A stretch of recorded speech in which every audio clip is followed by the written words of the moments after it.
Welcome to the Undisputed podcast. I'm your host, Jenny Taft. On today's show, should LeBron be the Lakers' go-to option in crunch time? Plus, Hall of Famer Rod Woodson joins the show to break down Baker Mayfield's game. And should the Cowboys be feeding Zeke the ball just a little bit more often? Skip, Shannon, let's go. So the Lakers added a number of new pieces in the offseason, but it basically all stops and starts with LeBron. Luke Walton made it pretty clear yesterday that the King will have the ball in his hands when it matters most. Take a listen. When you get to the end of the game, that's what, max players make max money for. That's what they do. So, I can comfortably say LeBron will be our first option at the end of ball games if it's close. It's a good day when we've got Rob Parker here. What's happening? Welcome. That's debatable.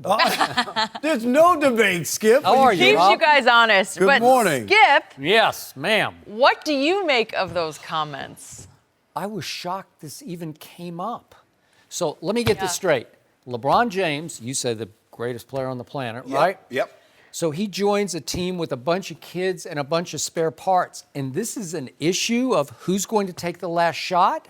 Well, let's do the maximum reach here. What if Michael Jordan in his prime had joined this Laker team? Would it even come up about who's going to take the last shot? There would be no question. It would be laughable, right? It would be so laughable that it would not be the question. And he answered the question with a straight face like, oh, yeah, well, actually, it's going to be LeBron. What? The point is that throughout his career, and Luke certainly knows this subliminally, there's been a nagging doubt about LeBron in the clutch. Because for years and years, it looked like he would run from the last second shot, especially if the game wasn't tied. If his team was down 1, 2, or 3 points, he would run from the last second shot or run from the potential free throw line by taking the ball to the basket. And as we know, he did not hit a walk-off shot until his 6th year in the league at Golden State against Ronnie Turioff, a game I was watching on a Friday night from New York City. And then he hit the other shot heard around the world against Orlando in Game 2 at Cleveland in those playoffs. Again, that's back in 2009, 6th year. And then he didn't hit his next one until his 12th year against Chicago when he got angry at David Blatt for calling Kyrie's number at the end of the game against the Bulls in Chicago. It was a big game, big shot, but he got mad. And I love LeBron when he gets mad because he said, give me the ball and get out of my way. And he made it from the corner. And then last year he showed some real growth in his 15th year because he hit 3, and that was stunning. But still, nagging doubt sort of hangs over LeBron's career. Clutch or not clutch? Clutch gene or not clutch gene, to the point that his new coach, Luke Walton, actually had to say, matter-of-factly, last second shot, it's LeBron. Oh, really? Not Kyle Kuzma? I don't know. And I think Kyle Kuzma can make last second shots. First of all, Skip, all he did was state the obvious. Everybody know LeBron James. First of all, Why wouldn't he laugh at the LeBron question? James has more game-winning playoff shots than who, Skip? I don't know. You know Michael Jordan. He has more game-winning shots than Michael Jordan. Who has more championships? All I remember is Michael Jordan holding the pose at Utah because I was there in the front row. Holding the pose. That's what LeBron did. You remember he was skating out of bounds? He hit that thing off Toronto?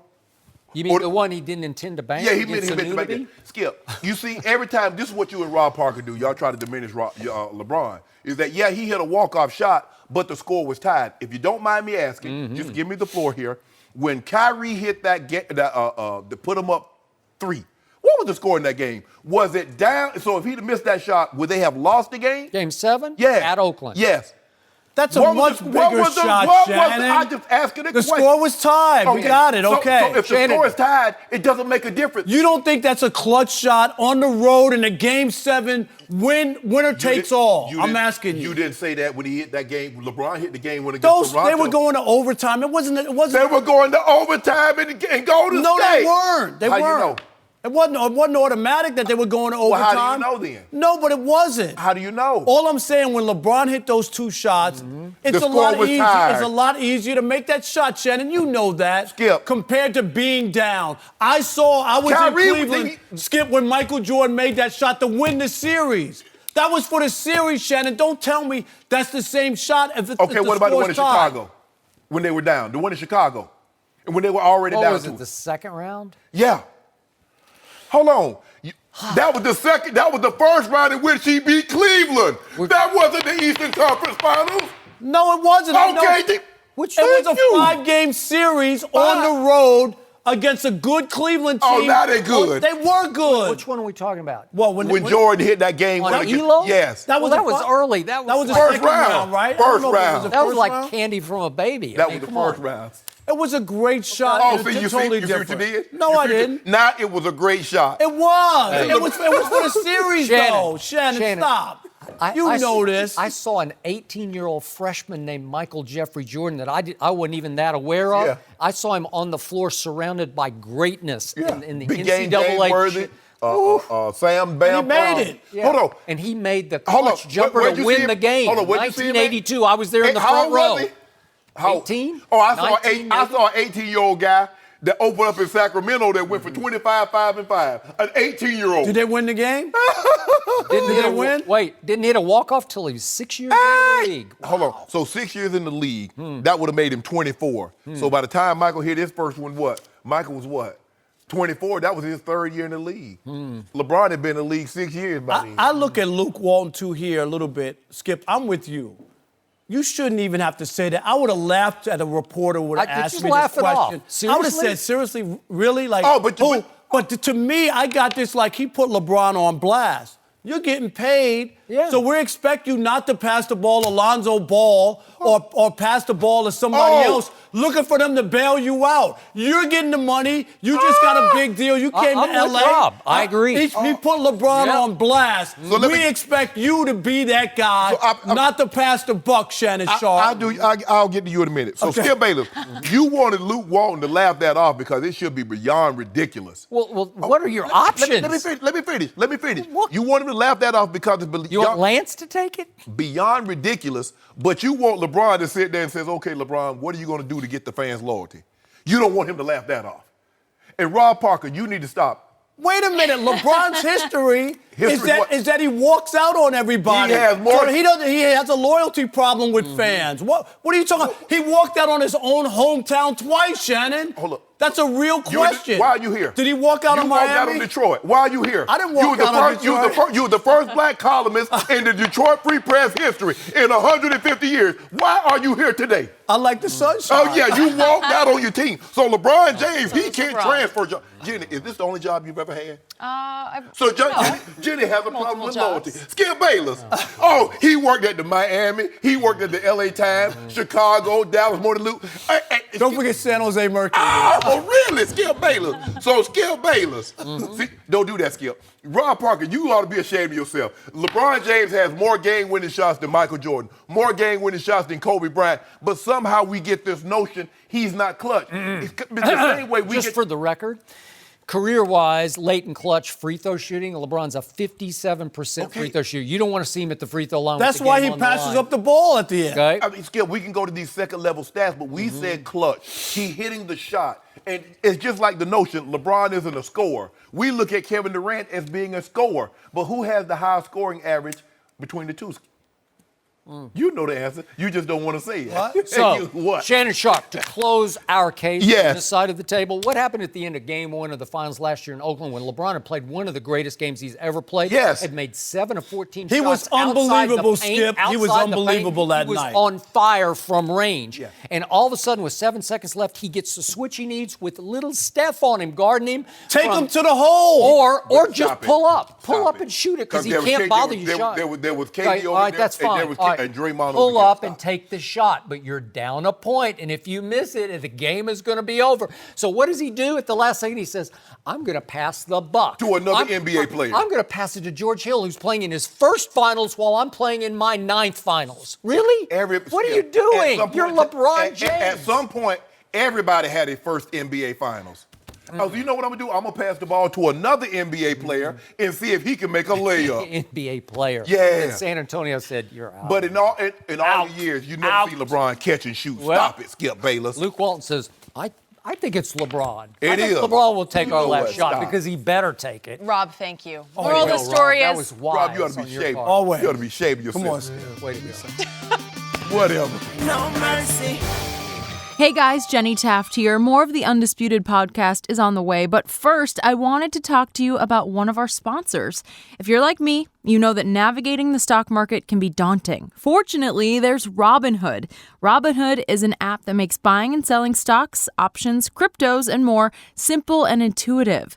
With data presented in an easy-to-digest way, Robinhood is a non-intimidating method for stock market newcomers to invest with confidence. And here's the best part. Not only is Robinhood easy to use, it's all commission-free. That's right, no commission fees. Other brokerages can charge you up to $10 for every trade, but Robinhood allows you to trade stocks and keep all of your profits. Even better, Robinhood is giving Undisputed listeners a free stock like Apple, Ford, or Sprint to help you build your portfolio. Just sign up at undisputed.robinhood.com. That's undisputed.robinhood.com to start investing today. Now, back to the show. No mercy. Kevin Durant has won 2 NBA titles and was named Finals MVP both times since coming to Golden State, but he thinks he deserves more respect on the defensive end. Rudy Gobert won the Defensive Player of the Year award last year, while KD finished in 9th place. That omission doesn't sit well with KD, and he spoke about that yesterday. Let's take a listen. You know they're not going to give me anything. Even if it's on the fence, I have to be clear-cut better than everybody for me to even get a look. So, why do you think that is? I mean, it's just pure hate for me, obviously, and no appreciation for my real skill for the game. But I get it. I understand where we're coming from. I understand what we have here in this building that scares everybody. Accolades, that stuff, that stuff is kind of long gone for me, unless it's like, finals or something like that, where it's probably pretty even. Mm-hmm. But, regular season awards, I mean, I'm never going to get a look when it comes to that, especially playing here for the Warriors. He's saying pure hate. Shannon, should KD have gotten a few more Defensive Player of the Year considerations? Mm-hmm. Okay, you give him a few more, but he shouldn't have won the award. See, Kevin Durant thinks because he's improved in something, he should win the award. Because we never saw Kevin Durant play defense like this in OKC. Now, he's come the last 2 years. He's been a very good help defender. I don't look at Kevin Durant as a great on-ball defender. He's the third best on-ball defender on his own team. Klay Thompson and Draymond Green are way better defenders than Kevin Durant. We're talking about rim protecting. So is he a better rim protector than Rudy Gobert or Anthony Davis or Joel Embiid, the guys that finished ahead of him? He is absolutely. It is not your turn to talk. Why are you talking? No, I did not. Jenny, how can I not answer a question? Who are you asking? The wall? I'm asking the people at home. Oh. That's what, that's why when we have a poll, I always win, because I'm engaging. Every poll, it wouldn't matter who's sitting across from me, I would lose. Jenny could be sitting across from me, I would lose. Because your arguments is flawed. Skip, look. Arguments are flawed. Kevin Durant thinks because he's improved, and he's vastly improved his help defense. As I said earlier, we never saw this side of Kevin Durant in OKC. But because you improved at something, Skip, doesn't mean you should win the award. And this is something that you have to build towards. That's normally how it works, Skip. Draymond Green just didn't all of a sudden win the award after 1 year of great defense. He build. Klay Thompson has the toughest job on that team because he's still asked to score 20. And he has to he's not asked to. He can score.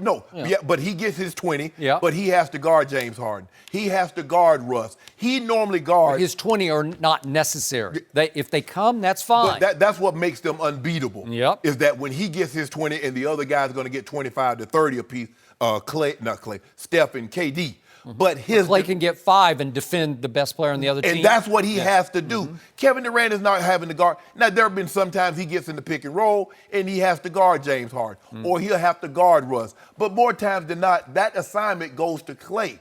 Skip, you like to use this in win shares. KD was 88. In the regular season. In regular season, 88. What was he in the playoffs? Skip. Wait, you don't have the answer to that. Hold on. Your researcher stopped cold at the finish line of the regular season. There's this thing called the playoffs. There are fewer. And Kevin Durant once again won the Finals MVP. Keep going. What did he tell you? But there are fewer teams that are in the playoffs. The regular season, there are 30 teams. Yes, but aren't there better teams in the postseason? Doesn't mean they're better defenders. Oh, yes, it does. They usually go hand in hand. So let me ask you a question. where did he finish in his own team in defensive win shares? Was he ahead of Clay? Was he ahead of Draymond? He was 7th in the whole playoffs in defensive win shares. That's pretty great. And 2 of the guys that finished in front of him was on his own team. So 2 guys that play better defense are more responsible for win shares than defense, and you should win the award over them. Okay, maybe he has a gripe, Skip. He didn't make any of the All-NBA teams. Okay, I get it. But you can't sit here and say that he was a better defender than Rudy Gobert or Anthony Davis. I would not. So, and he's right. The likelihood of him winning an MVP in Golden State is probably going to be very hard, Skip, because LeBron really should have won that first year in Miami. But they gave it to Derrick Rose. And LeBron had, like he said, KD said, I got to be spectacular. I got to go ahead. It's got to be clear cut. Well, LeBron took that out. LeBron made it clear cut the next 2 years and won the MVP. And when it was close, Kevin Durant won a few more games than he did. Kevin Durant won the MVP. Yep. So that's just the way it goes. But look, most great players will always find a way to feel they're being slighted, so it keeps that edge on them. That is correct. So they can keep bashing people over the head. Oh, you don't think I can do this? Well, let me show you. And that now, people say, well, KD couldn't play defense. Now he's turned himself into a very good help defender, a very good rim protector. He was more apt to challenge shots now than he ever was. And sometimes they get him and they flush on him, but a lot of times he pinned their shot to the backboard or he gets the shot at its apex. So I give him credit for that, but I don't really know why he's complaining because he has no argument in this debate. He's not the best defender in the league. He shouldn't have won the Defensive Player of the Year. So I get it. He's on Golden State. It's going to make it hard for him to win MVP. But there's no way. I don't really know what his argument is about this award. Boy, you spoke a long time helping me make my case that I'm about to make because it's fascinating to me. You are acknowledging publicly on live national TV that Kevin Durant is a really good defender. You said that he's a very good rim protector. I just quoted what you just told me. Very good rim protector.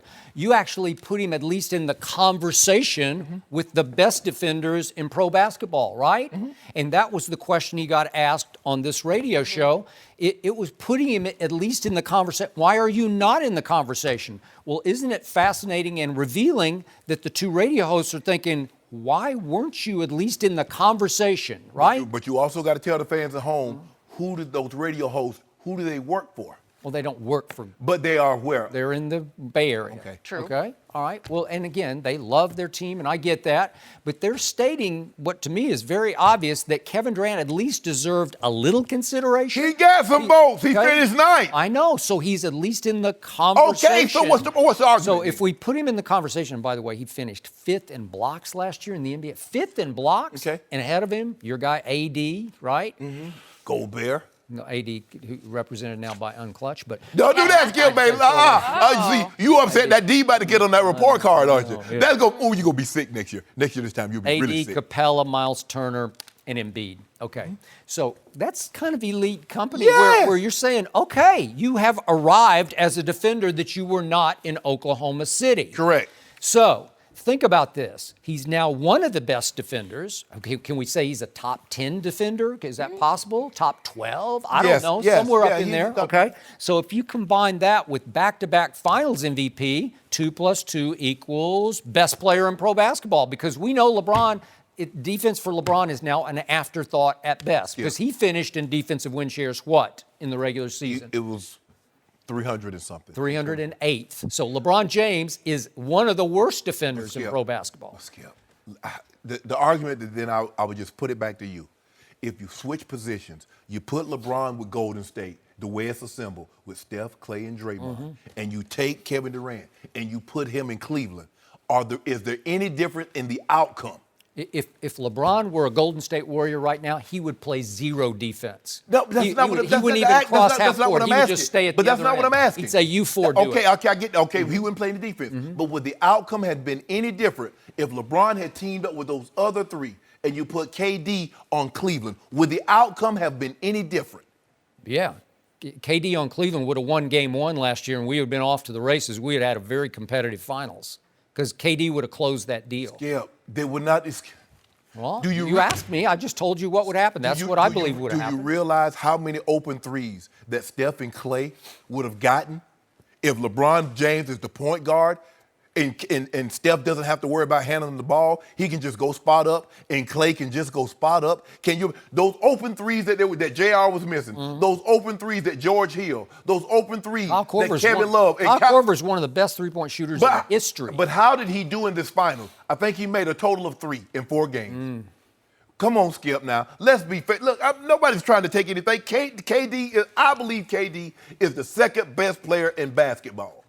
There's no arguing that. Okay, you can, if you like AD, if you like Steph, okay. But for me, I'm taking KD. But Skip, I don't understand where he has an argument in this one. So you know what the irony of this is? That the guy who's won back-to-back finals MVP, who's a top 10 defender, who is on by far the best team in pro basketball, still has a giant chip on his shoulder when he was the guy who left Russ behind and pulled off the ultimate, if you can't beat them, join them, right? Yeah. And much of the NBA world probably has not quite forgiven Kevin Durant for that. We still hear from various people like there's no way. Who was it the other day? I can't remember who was saying, I just can't acknowledge that he, it was Clyde Frazier, said I just can't even begin to acknowledge him because look what he did. You want to put an asterisk by the guy. Put an asterisk beside Kevin Durant. But he has to get some love, Skip. He's been voted twice finals MVP. Yeah. But those same people vote for the regular season MVP. Yeah, what was his line about that? You can't help it when it gets to that level because he's so good that it's just undeniably good. Right. Like it's not spread out over a whole regular season. But let me ask you a question. Had they given that award to Steph Curry this year, would you have been upset after what Steph did? Given the finals award? Yes. No. Exactly. But I thought Kevin, listen, in back-to-back game threes in LeBron's house, he stood tall, man. He took those games over. The game 3 this year is what won it for him. It did. Because Steph and Clay did not play well, and I'm being nice and polite with that. They played awful. But Kevin Durant kept them close, and at halftime, Kevin told Steph Curry, I got you. I got you. Okay, and what did he do the year before? Same thing. The signature shot of the finals was right in LeBron's face on the pull-up 3. And nobody can shoot the pull-up 3 better than Kevin Durant. Nobody can shoot the unstoppable mid-range jumper better than Kevin Durant. But he has no argument in this one. He is a top defender, but he's not the best on-ball defender on his own team. And then you got Paul George. You got True Holiday. You got guys that are better on-ball defenders. And then you got better rim protectors. Embiid, Gobert, Anthony Davis. Those are better rim protectors than KD, Skip. So by any metric that you look at, okay, he's the 9th best, 10th best. He finished 9th in the voting. So what's the argument? Shannon, you're now up against not nice Kevin Durant in Golden State, and he's still mad. And that's what you up against O'Brien, because you keep on calling him Hollywood. Because you keep calling him Hollywood. Talking about, Hollywood LeBron, Hollywood James. Does he have his mat on? No, he's got his coast on. No, he's got his left coast on. Call the man Hollywood James. He's Hollywood. No, he's not. He's LeBron. And didn't he tell you a basketball player? Hollywood. He told you he was a basketball I'm just a basketball player? That's more than an athlete, I'm just a basketball player. No, Which is it? I need to know. I thought he was more than a... If he was a basketball tree, but he just bears a lot of different fruit. Okay. Yeah. Gets a lot of credit. Too deep for me. No, that's not. No mercy. Baker Mayfield is making his first career start Sunday in Oakland against the winless Raiders. Baker helped lead the Browns to their first win since 2016 last week. And yesterday, John Gruden made an interesting comparison when he talked about Baker. You got to hear this. Well, he just makes a lot of plays, when nothing's there. He makes plays when there is something there, the pocket is clean, he can hit the open receivers. But when nobody's open and he has to move around, he has a lot of Jeff Garcia in him. He'll dive for first downs. He'll extend plays. He's got a really good competitive spirit about him. I love the way he plays. I know he'll be very excited for his first career start. We got to do a great job giving him some looks and getting some pressure on him. Hall of Famer Rod Woodson is joining us today. Thank you for being here. But Skip over here shaking in his seat. I want to hear what you think about this Mayfield-Garcia comparison. So I heard John Gruden utter this comparison very early this morning, and I was on the treadmill, and I just about had to hit stop for a second because I was saying, what? Yeah. Jeff Garcia? Seriously? I found it offensive. I found it disrespectful to Baker Mayfield. And I just have an idea that that's how Baker will take it, and he will want to take it out on John Gruden's team on Sunday, because this will be more gasoline on his fire. I covered Jeff Garcia's team in San Francisco. I know his game, and I definitely know Baker Mayfield's game. Jeff Garcia was the classic overachiever. He did not have a very good senior year at San Jose State. He completed 55% of his passes, 21 touchdowns and 16 interceptions. But he had to take himself up to Canada for 5 long, that's a lot of years, 5 years as a Calgary Stampeder. And he made himself into an NFL quarterback. And Bill Walsh said, bring that kid down and let's give him a shot because he can play. And he could play because he made 3 Pro Bowls in San Francisco, which is pretty good. And I covered one game against your Raiders in 2002 in your building at Oakland. Do you remember this game, an overtime game? And he stood tall in that game, and he took a lot of shots in the face. I think you were bringing the heat on him, and he kept throwing it back in your face. And he was a gutty competitor, but he was a classic overachiever. Baker Mayfield last year threw 43 touchdowns to only 6 interceptions for the University of Oklahoma and did win the Heisman Trophy. And I know that none of that equates to your game, none of it. But he was the first overall pick in the draft. And he has a much stronger arm than Jeff Garcia ever thought about having, because he's got a whip.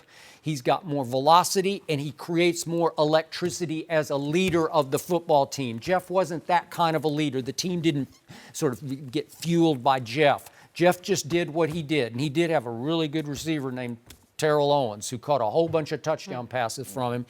And in the end, it's just he overachieved, and he did make a Pro Bowl for John Gruden in Tampa, which is since that was in 2007. Well, so we'll tell him he made 4 total Pro Bowls. Okay, 4 total Pro Bowls, but he's not Baker Mayfield. That's all overachievement to me. Baker Mayfield is legit. The velocity is underrated and underestimated, and I think you're going to see that over time in the NFL. You're going to see a lot of DBs say, I didn't know the ball got there that fast. That's what's about to happen. You make it seem like Garcia was a bum. No, I don't. Hey, Skip, Jeff Garcia is 5 years in Canada. I believe. And then he had to go back to Canada after the NFL dumped him. I believe Jeff Garcia is more mobile. People shouldn't disrespect Jeff Garcia because he wasn't Elway or Marino. So you said Jeff Garcia is an overachiever. If you don't mind me asking, how did Baker Mayfield get to Texas Tech? He walked on. If you don't mind me asking, how did he get to Oklahoma? And then what happened? He won the Heisman Trophy. Hard to do. Hold on, Skip. Well, he had to walk on at OU because he got... One would say that's overachieving. That's what one would say. Did he look like an overachiever last Thursday night? Skip, I'm not talking. Can I have my time? Can I get a chance? Because I'm going to have to turn this over to Woody in a second, Skip. Can you please stop interrupting me? Okay, again. Jeff Garcia was think about, there are not very many guys can do what he did. Okay, he overachieved. He had to go to Canada. Warren Moon had to go to Canada too. Absolutely. So did Joe Theismann. Warren Moon didn't have to go because he was an overachiever. Okay. Trust me. But think about this. Because I covered his games at the University of Washington. He could flat How out many play. guys you think will go to 3 Pro Bowls if they have to follow Montana and Steve Young? How many guys? The next guy. Ask Terrell Owens how that happened. Oh, okay. Because pretty soon Terrell Owens was campaigning for the backup quarterback to take over Tim Rattay. And who knew? And you remember, before that great Super Bowl comeback by the Patriots, Jeff Garcia had one of the great playoff come-from-behind wins in NFL history. 24 points to the Giants. You remember that game, Skip? Oh, I know. And he was fantastic. So everybody wants to compare. Oh, if you don't compare one of these young quarterbacks to a Brady or Drew Brees or Peyton Manning, oh, that's disrespectful. I cannot believe you did that. Come on, let him play, right? No, I don't need him to be compared to an all-timer, but this is an overachiever. No, so you're dismissing him as just an undersized overachiever. That's what you're saying. He said that's what John is saying. No, he didn't. Yeah, he said he has a lot of Jeff Garcia. He can make plays in and out the pockets. He'll dive for first down. You say that's what you love about him. You love his competitiveness. That was Jenny T. Jenny T said, oh, he's so competitive. She had I say, you don't understand it. Y'all, you know, we all like to compare. Yes. And if you really listen to what Gruden had to say, he just says he has a little Jeff Garcia in him. Right. And all he's saying is, it's not his total body of work, it's not his total character, it's not his mindset. Right. He can make plays out of the pocket. When plays aren't there, when the receivers are covered by the DBs, he can get out of the pockets, make plays, just like Jeff Garcia made. So that's the comparison I'm taking. Thank you. Because he's not going to be. There are no two players alike in the National Football League. But we like to make comparisons to great players for some reason. Jeff Garcia, in his own right, was a heck of a player. I respect him as a quarterback. He done a lot of great things, but Baker Mayfield does the same things. He gets out of the pocket. He can throw on the run. He dives for first down. He's gritty. Sanchez, he was gritty. So I think the overall comparison, what he was saying was that he just has the same athletic tools in his body that Jeff Garcia had. That's it. What did Drew Brees say before the Saints hosted the Browns? Remember that? What did my Boilermaker say? Yeah. He didn't say anything good? He said that he volunteered on a conference call that this kid reminds him of himself. Except that this kid is a better athlete than I am and has a stronger arm than I am. And he has a chance to be better than me. He said that. Well, hey. Okay? That was Drew Brees. That wasn't Jeff Garcia on the conference call. I don't know if it's great that, players of the present talk about players going to be coming, and it's in the league right now and their future, outlook in football can be greater than theirs. Listen, when it's all said and done, this guy that's talking about Drew Brees, he's going to be donning a gold jacket more than likely. Oh, is he? So, I mean, I'm is sure he going to be better? Is he going to be that good where he's going to be a part of the 300-some-odd guys that ever play football? 600 touchdown passes. Yeah. Almost 80,000 yards. The dude has 5. The most completions. Most complete. So that's going to be probably 7,000. He could win MVP this year. Yes. He could. The dude has more 5,000-yard passing season than the rest of the NFL has combined. So that's what Baker Mayfield has to do. Right. Okay, but what did we say the other day about Drew Brees? He was very blessed to be able to play for Sean Payton, who wants to throw it all over the lot all game long. Right? I played against Drew Brees. Yeah. I did not see this. Okay.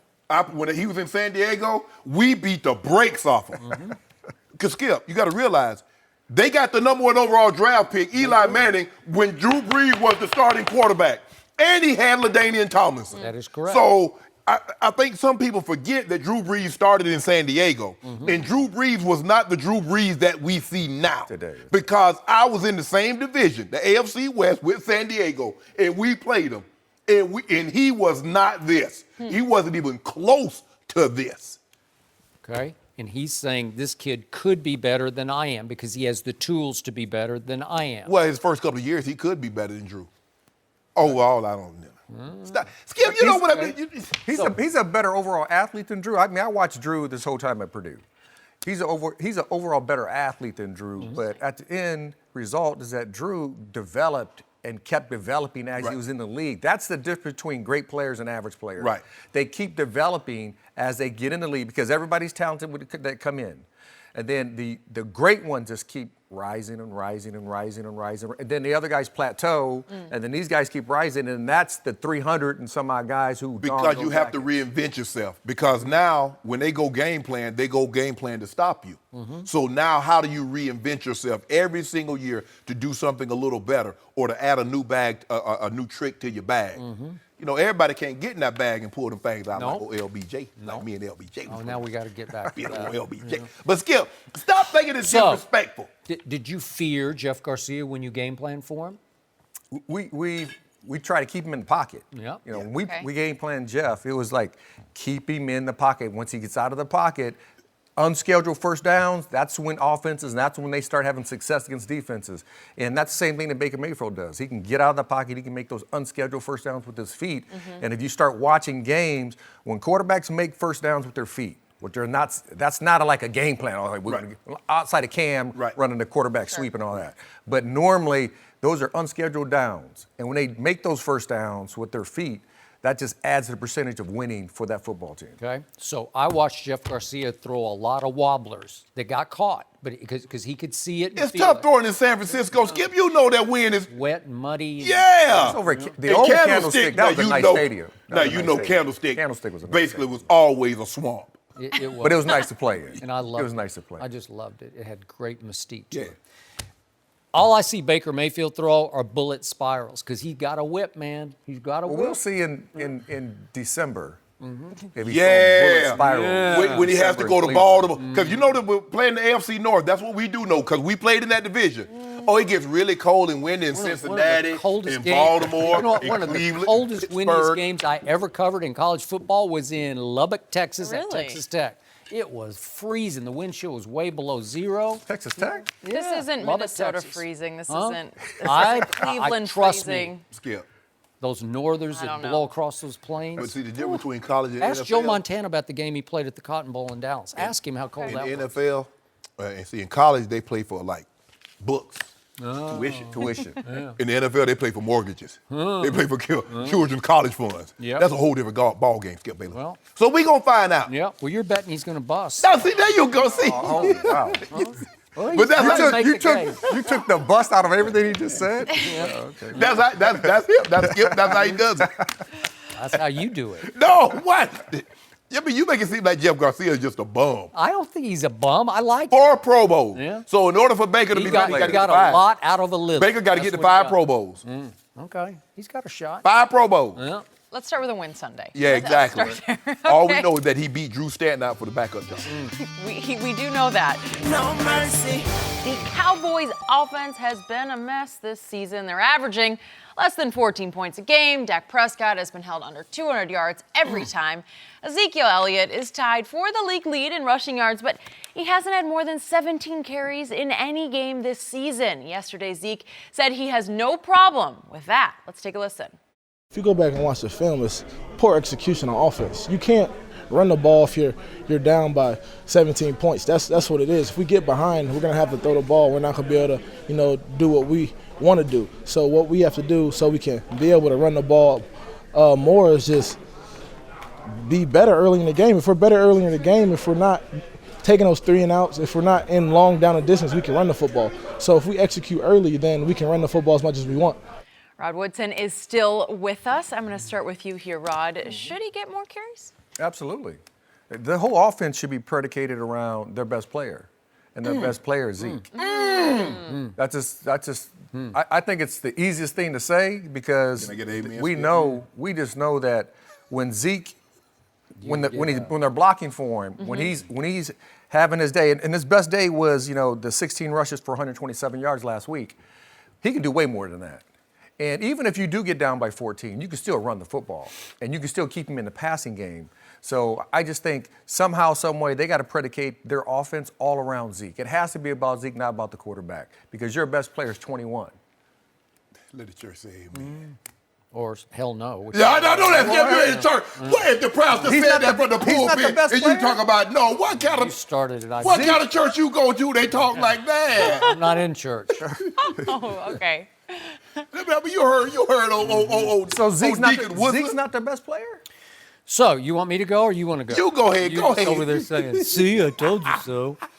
So, speaking of what Zeke just said, second half against Seattle, they were down 14 and 18 and 11 points when these three runs happened. Okay. So they're way behind, especially with their offense, because it seemed like they're 80 points down. But they're down 14, and he ran for 26 yards. That's his longest run of the year. They're down 14 points. So had they abandoned the run, Mr. Sharpe? I think not. Had Seattle abandoned 8 men in the box? I think so. I think Seattle finally said, let's just play coverage here because they're not going to get back in this game running the football.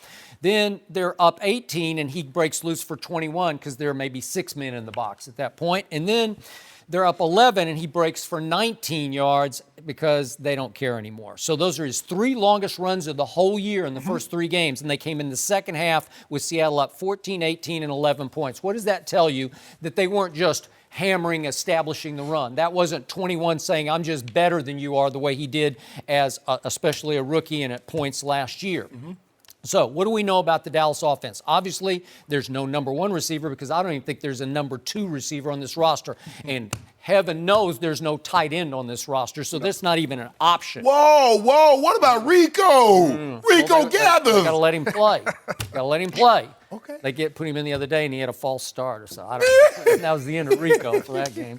He hadn't played much football. He's a basketball player. Skip, can I ask you a question? 6'6". You said Zeke's three longest runs came when the Cowboys were down 14, 18, 11. That is correct. If you don't mind me asking, what was Dak's longest pass when they were down 14, 8, and 11? I don't know. I didn't go through that. I detailed all of his runs. I went through every game and got every run because Dak Prescott can really throw. Are you saying he can't throw the football in the National Football League? Because you want me to start in on some of his big games in the NFL? Skip, why you? So the second best player on the team, or according to Rod, maybe the eighth best player. I don't know. I don't know what he is.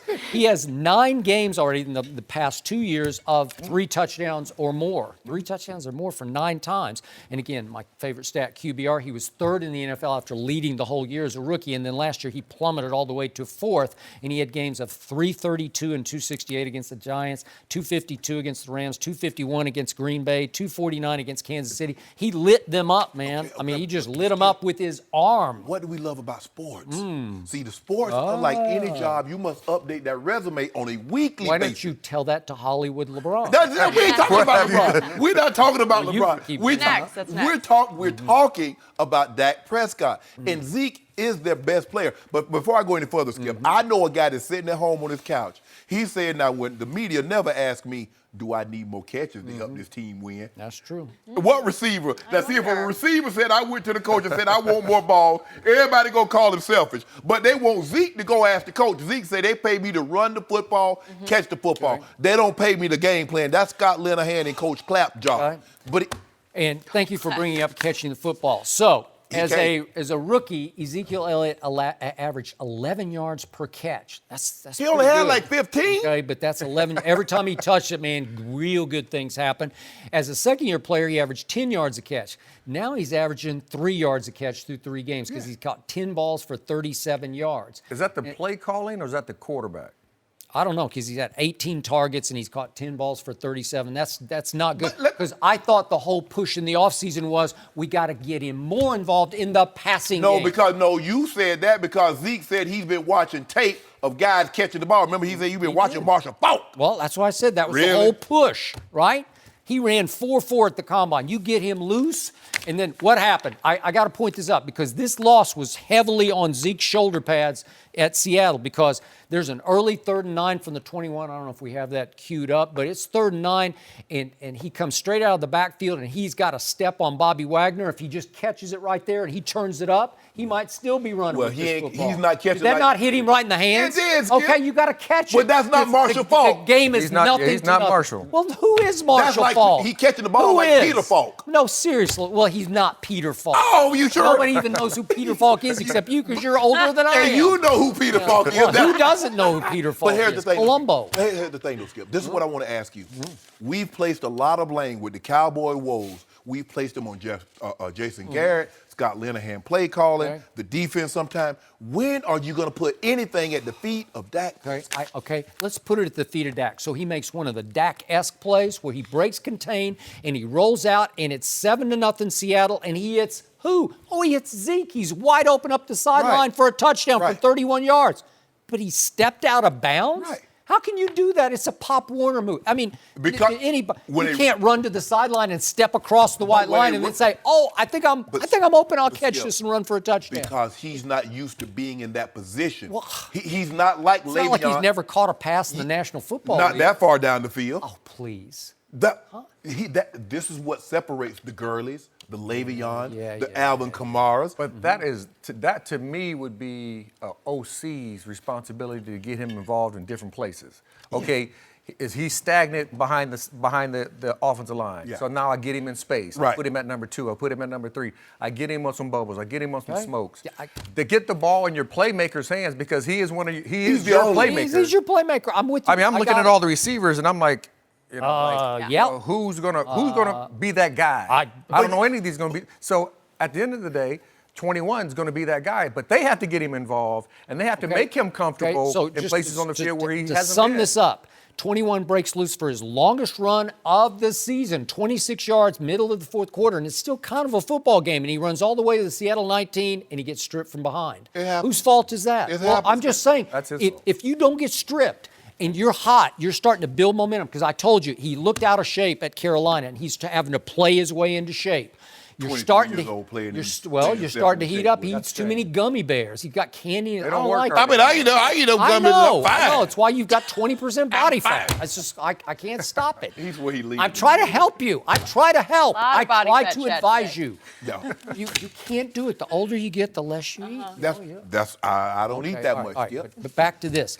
So what if he holds on to the football and goes down at the 19-yard line? Guess who's going to get fed? Who's going to get the ball the next 2 or 3 plays? It's going to be boom, boom, boom, 21, 21. You should be doing that before you get to 19. Just feed him. Yeah. He should get 25. First of all, he should be averaging more carries a game than Dak Prescott pass attempts per game. Okay, I'll give you that, especially if some of those passes, 5 of them a game, go to 21. 21 He got to needs- hold on to it, Skip. Okay, well, he's capable because I've seen him do it before. That game was on him and on Earl Thomas. Earl Thomas said, watch this, Jerry Jones. Look what I'm going to do to you. You don't sign me, I'm going to take it out. Don't be making it seem like Dak was pinpoint accurate. You saw some of those balls sailing too, Skip Bayless. Don't pretend now. What, one? No. Maybe I saw one sail. You know what, Skip. By the way, you know who was the closest thing to Earl Thomas was this guy.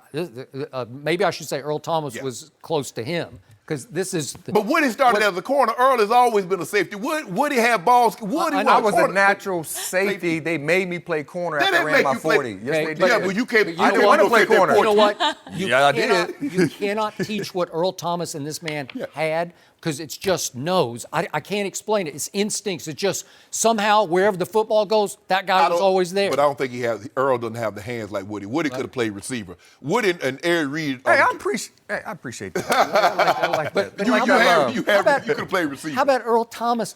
Oh, the shoestring. Off Gallup, the rookie. Yeah, that he was a nice- fumbles that was it, a and nice he catch. just shoots. He takes it off his shoestrings. Oh, I mean, but you like Gallup. You remember, Gallup's going Gallup. That's what you told he's me. all I got. I told you. You Colorado don't have a lot of State- choices. He's all I got. You don't have a lot of choices. What about Hearns? I got Bryce Butler back. about Hearns? I got Bryce Butler. Hey, What about DJ him? I Duffelbag. never liked him.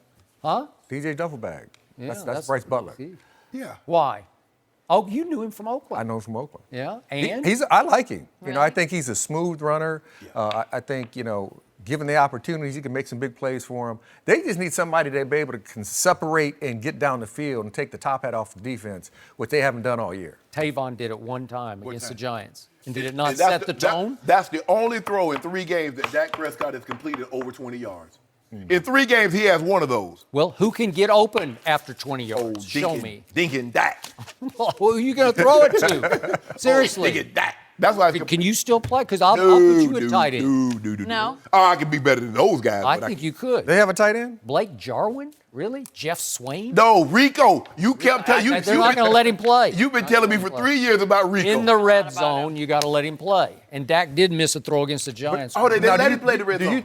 I know you're a Cowboy fan, so do you think Jason taking over the play calling will make it a difference huge. with that offense? He's a better play caller than Scott Linehan. In fact, that's what Jason does best. He's an offensive coordinator. He's not a head football coach. And you know and I know there are certain guys in this league, they're just not born to be a head coach. But they can they can see it and feel it and anticipate it. Wade Phillips said, I sure wish I'd been given this kind of leeway to start off like this. I got fired. Yeah. Well, he wasn't Jerry's son. You wasn't. You exactly right. There you go. What did you call him yesterday? Although Wade's a better hang than Jason Garrett, right? I don't get that. Oh, yeah. Well, Wade, good people. Well, that's what I mean. Jerry liked beer and nachos and liked to have a good time on Friday afternoon. Wade have a and good somehow time. Jason lights it up. I don't know. No. I don't know how he does it. You seem to know. your Cowboys. You seem to know. I do. Yeah, you do know. Rod, thank you for joining us. No mercy. The Patriots have been struggling on both sides of the ball, and they've lost 2 straight, leading into Sunday's showdown with the undefeated Dolphins. A former Patriot executive criticized a number of their players, saying Gronk doesn't have the same quickness he once had. Dante Hightower can no longer play linebacker. He also took shots at James White, Sony Michel, and Cordero Patterson. Shannon, do you agree with all of this criticism? No, especially of Gronk. I heard no mention of him slowing down, Skip. When he went the first game, he had 7 for $123 and a touchdown. I tell you who else doesn't agree with him? Defensive coordinators, because that's why they're doubling and triple teaming him. Because if they thought he was slowing down, if they didn't think he was that same guy, they wouldn't give this kind of coverage to him.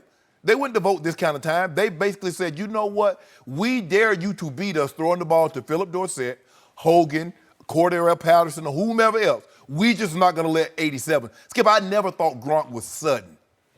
But he's a guy, if he gets the head of steam, he's hell to bring down. He's such a big body, has such a huge catch radius, makes him almost impossible to defend with one guy. Does he have the same speed that he came into the NFL? No. Skip, he's had a back surgery. He's had an MCL surgery. He's had torn ligaments in the AFC Championship game, played in the Super Bowl. Later, it was reported he had that ankle scope. So he's had some lower injuries. Had surgery, broke his forearm twice. He did. So he's not the same speed guy, but he's still the most dominant non-quarterback in all of football. And is he as fluid as a Travis Kelce? Nah. No. But this guy, Skip, is still special. Cordell Patterson, what did they think? He is what he is. He's a long strider, and basically what you need to do, Skip, is get him jailbreaking bubble screens. That's what he's good at. He's a returner. Okay? Zeus Hightower, in the 3-4 line, in the 3-4 system, Bill Parcells in the early 80s, Skip, when he had that with the Giants. Look at his linebackers. Pepper Johnson, inside, huge. Harry Carson, inside, huge. Those linebackers are built to choke off the run. LT, huge. Carl Banks, huge. When you play a 3-4 defense, you want big physical backers because you want them to stuff the run. They got to take on guards. You don't want no 220-pound linebacker trying to take on a guard. That's why Baltimore didn't really like the 3-4 because Ray liked to hide behind Goose and Sam Adams. Y'all take on the guard. Let me go hunt these running backs. Okay, I get all that. They're struggling a little bit. But Gronk's still the real deal. I tell you what, if you don't think Gronk is still that same guy, tell them defensive coordinators, say, you know what, y'all don't double and triple team me, and we'll see what he do. So before I answer all these questions, I want to note that Rex Burkhead is now gone, and that means he was the only hammer they had between the tackles because Sony Michel's not that guy. Not yet. Not yet. I don't think he ever will be. I don't think he runs with that kind of authority because Rex Burkhead is pretty good. He could get you 100 yards between the tackles on occasion. He was a credible force for them, and he is gone. So they don't have a credible running game anymore. There's no LeGarrette Blount, obviously. No. Okay, now back to these thoughts, which I believe these are coming from mostly inside the Patriots building. I believe Gronk has lost a little bit of quickness and a little bit of downfield speed. And the point was he needs to build speed, which was always the case. But I think there's a little loss of both quickness and speed. He's a little easier to cover, even though it looked like Detroit had 3 people on him half the night. So they're taking away the short, anything 5 yards. They're just saying you can't do that. You can't separate with any kind of quickness on a linebacker or safety. If you single covering with a linebacker, he used to just kill people. He was almost like Edelman-esque on short stuff because he was so quick for so big. Well, a little bit of just a little erosion of quickness and speed, and he's not going to be quite the force that you say he is. And I'm not sure he's quite that guy because of all those injuries you just detailed. But Skip, he went for 7 for 123 when they singled him. Against Houston, right? But they singled him. I'm not sure how good Houston is. I just still don't know. Do we know how good Detroit is? I don't know. They had a scheme. They had the right plan, okay, because the coordinator was their coordinator. Yeah. Okay. And Jacksonville had a scheme, had a plan. Then just as damaging as of a thought is Dante Hightower. 2 years ago, to me, he was the best player on defense. He was. He was the captain, the quarterback of the defense, and then he had a serious injury. And now, I brought this up on Monday to you. I'm just watching TV, but my eye test is telling me from sideline to sideline, he just looks slow. Right? Yeah, Skip, he's a big, physical linebacker that stops the run, and occasionally what they'll do, they'll walk him to the edge and try to get him matched up against your running back. Because you kept pointing out in the Super Bowl, he had a big sack, right? And that's what they try to do. They try to get him matched up on a running back, bowl him over, he gets to your quarterback. Okay, so this point is, it's time for him to just put his hand in the dirt and just rush off the edge. Well, that's a big loss because that could leave a gaping hole in the middle of the defense, right? And then Sony Michel, again, not yet, but Dion Lewis was a force for them because he is so quick and he had such good hands that Brady, under duress, could just flip it to Dion, right or left, and he can get you 15 yards because the first guy's going to miss. But Sonny Michel, you got to realize, Skip, he had surgery in the preseason. He did. And so he missed all of that, so he's just not getting back. But don't make it seem like Deion Lewis was dotting the I. He was not an eye back, Skip. He was running No, he wasn't. He was running in space. But the point was about the swing pass. Yeah. It's the outlet. It's the safety valve. Just swing it to him because he will make you miss in the open field. And I haven't seen Sony make anybody miss yet. He can run straight ahead fast. I believe, Skip, once he gets the total grasp of the system, you got to realize Deion Lewis was in this system. The thing that slow rookies down, Skip, is that when they're guessing or they're unsure of themselves, so they can't play fast because I got to play cautious. Am I doing the right thing? So you hesitate. Coach always told me, son, he who hesitates is beat. Yep. Sonny Michel will be just fine, Skip. Let him get right. Give him another 2 or 3 games. I know he's a first-round draft pick. He better come quick. He's gonna come because they're in big trouble. They get Edelman back. Yeah. And so now those lanes are going to be spread out a little bit. So how are you going to play us? Isn't it crazy? We're talking about a former 7th-round pick who played quarterback in college, and he's going to be the savior of this year's Patriots? Well, see, what it does is that he gives Brady a throw quick. So what you try and do, you always try and do, you try to take away Brady's first throw. And okay, guys, we're going to take away his first throw. You got now Aaron Donald, now guys, you got a Von Miller or Khalil Mack, you need to get home because he'll go through his progression. You take one away, he's automatically going to 2 to 3, and he can find them. And what does Edelman run the best? Option routes on the same wavelength with Brady, where Brady can throw it before he cuts. Right. It's just hard to stop it. Right. If they're on the same wavelength, it's going to be a catch. Yeah, he loves those option choice routes. He'll run the Zorro where he'll come and he'll stop like he's over the ball, and then he'll take off again. And so now he's on the move. And so now you're like, okay, we got to play in and out on him. And then guess what? That leaves Gronk. Now you got to deal with that 6'6" monster. Okay, so now that brings us to Cordero. And the point was that there's no way Brady is ever going to trust him. Well, why should I told you before, he's not a wideout. He's a kick returner. Yeah. He's a pretty good returner. He's a very good kick returner. But he is what at this juncture of his career, he is what he is. Yeah. He's a kick returner. He's a long strider. He doesn't run the route tree particularly well. No. If you look at him, you can tell the way he runs that he's stiff. Yeah. So him dropping his hip and getting in and out of breaks, that's not what he's good at. Big 3rd down play at Jacksonville. Remember, he was kind of retreating to catch the pass in the flat, and his legs got tangled up, and he just fell down. And I'm sure Tom Brady's going, that's it. That's it. No more. He's not smooth, Skip. He's not running routes like Odell or A.B. or DeAndre Hopkins. That's not what he is. But they knew that when they got him. Listen, I understand that a lot of guys have resurgence when they go to New England. But you don't get better at something. You are what you are. Randy Moss was a deep threat. They used him as such. They didn't ask Randy Moss to be running comebacks and all that stuff. Randy Moss ran post and goals, and Brady hit him in stride. He did. So you use the guy. Okay, why do we like him? Why do we have him here? Okay, Cordell Patterson was a returner for Oakland. He ran jailbreaking bubble screen. That's all he ran, Skip. That is correct. But now you want the guy to run a comeback. Now you want the guy to run a speed out. No. And stop on a dime. Yeah, that's not what he is. He's too long of a strider. Now, once he build up speed, he can get going in a hurry. But so for me, when I look at Gronk, I just think the thing is, look at defensive coordinator. And if he has slowed down the step, Skip is like a Rawls Chapman. He throws 105, 106. So what? Now he throws 103, 104. Hit it if you can. I don't know. I think you're going way too far out with that analogy because I don't think he can hit 100. Oh yeah, Gronk's still the man. No. Oh, Gronk's still the man. Skip, think about it.